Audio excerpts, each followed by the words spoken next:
আজকে রান্না করব হচ্ছে বেগুন, ছোট আলু আর হচ্ছে শুটকি মাছ দিয়ে তরকারি। এই যে শুটকি মাছ একদম গরম পানি দিয়ে ধুয়ে নিছি। আর এইটুকু শুটকি মাছের দাম কত জানেন? 30 টাকা। বর্তমান যুগে হচ্ছে টাকার মূল্য তো কমে গেছে, আর তো জিনিসপত্রের দাম অনেক বেড়ে গেছে, যেটা আমাদের সাধারণ মানুষের সাধ্যের বাইরে। তারপরে হচ্ছে এখানে করলা ভাজি করব। করলাকে লবণ, হলুদ আর মরিচের গুঁড়া দিয়ে রেখে দিছি। এখন এটা মাখিয়ে নিব। আর আমার মেয়ের জন্য রান্না করব হচ্ছে এই যে এখানে কয়েকটা কলমি শাক, পেঁপে, আলু, তারপরে একটু করলাও দিয়েছি। আর এই যে মাশরুম দিয়ে হচ্ছে মুরগির মাংস রান্না করব।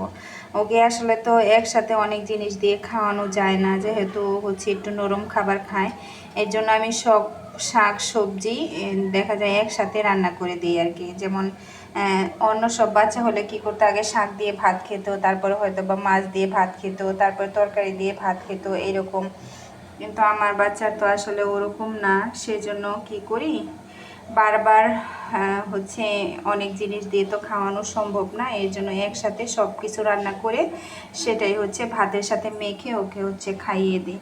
তো সব কিছু মোটামুটি রেডি করা হয়ে গেছে।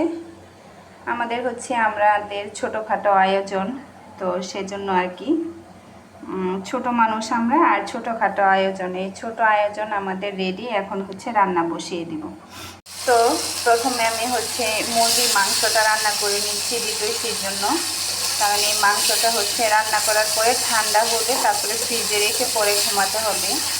এই কারণ এই মাংসটা হচ্ছে ও কিন্তু আগামীকালকে খাবে। আজকে খাওয়া অলরেডি ওর শেষ। আর কালকের জন্য কি করব, আসলে কর্মজীবী মানুষ, দেখা যায় সকালবেলা উঠে রান্নাবান্না করে তারপরে রেখে যাওয়া প্রতিদিন আমার কষ্ট হয়ে যায়। এর মধ্যে আমার দ্বিতীয় শীত মাঝে মধ্যে রাতে ঘুমায় না। এর জন্য আমি এখন থেকে কি করি, রাতের বেলায় ও খাবারটা রান্না করে ফ্রিজে রেখে যাই। সকালবেলা উঠে শুধু সকালের নাস্তাটা রেডি করি, আর হচ্ছে বিকালে কি নাস্তা করবে সেই নাস্তাটা রেডি করে রেখে যাই আর কি। রান্নার ফাঁকে দ্বিতীয় হচ্ছে ওষুধ খাওয়াতে চলে গিয়েছিলাম। ওষুধ খাওয়ানোর পরে এই যে দ্বিতীয় মার কোলে, আর হচ্ছে আমি এদিকে এই যে রান্না করতেছি। তো দ্বিতীয় মাংসটা হয়ে গেছে, প্রায় নামিয়ে নিব। এটা ঝোলঝুলি রাখবো আর কি।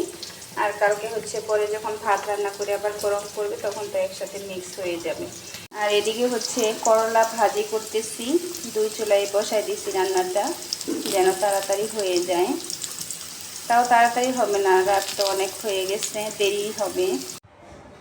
এর মধ্যে আমার দ্বিতীয় ঘুমিয়ে গেছে। এখন হচ্ছে আমি বাকি রান্নাটা শেষ করব। এরপর হচ্ছে বেশ কয়েকটা মাফিন বানাবো, এর জন্য হচ্ছে সব কিছু রেডি করে নিছি। আর এখন হচ্ছে বিট করে নিব।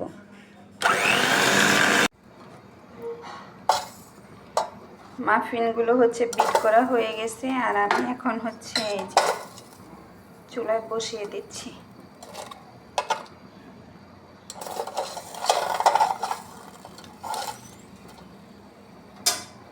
ঢেকে এরপর চুলায় আমি এই যে শুটকি দিয়ে বেগুন আলুর তরকারিটা রান্না করে নিচ্ছি। তো আমার ভিডিওটা যদি আপনাদের ভালো লেগে থাকে তাহলে অবশ্যই লাইক, কমেন্ট, শেয়ার করে দিবেন।